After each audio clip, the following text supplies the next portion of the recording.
शहीद भगत सेना पक्षर 92तम बलिदान दिवस पालित। भद्रक जिल्लार अग्रणी स्वेच्छासेवी संगठन शहीद भगत सेना पक्षर 92तम बलिदान दिवस चरपा स्थित उग्रसेन भवन ठारे पालित होईछि। एही बलिदान दिवस सभारे मुख्य अतिथि भावे भद्रक जिल्लापाल सिद्धेश्वर बलिराम बंदर, सम्मानित अतिथि भावे भद्रक सहरांचल डीएसपी अंशुमान द्विवेदी, मुख्य वक्ता भावे शिक्षाविद प्रसाद खामुराई, वरिष्ठ आईनजीवी मनोज राय समेत शहीद भगत सेनार आवाहक सीतांशु शेखर महापात्र जोग देइथिले।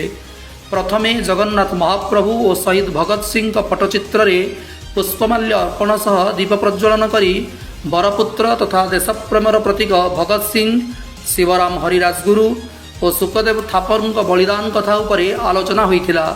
सकाल समय रे शहीद भगत सेना पक्षर भद्रक मुख्य चिकित्सालय रे प्रथमे रोगी को फल बंटन करथिले। पर शहीद भगत सेना पक्षर एक रक्तदान शिविर आयोजित होइथिला।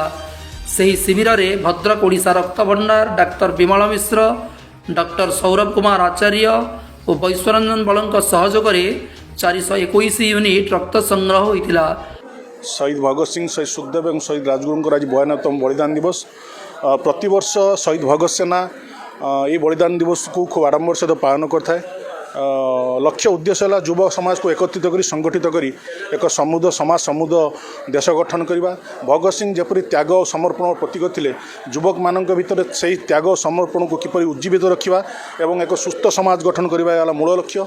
आज प्रातः काल शहीद भगत सेना पक्षर भद्रक मुख्य चिकित्सालय रोगी मानक फल बंटन होता। तापर चरंपा स्थित अग्रसेन भवन में एक श्रद्धांजलि सभा आयोजन होती एवं से मंचर एक विशाल रक्तदान शिविर आयोजन होती जो युवपीढ़ी मैंने स्वतःपूत भाव जड़ित हो रक्तदान कर।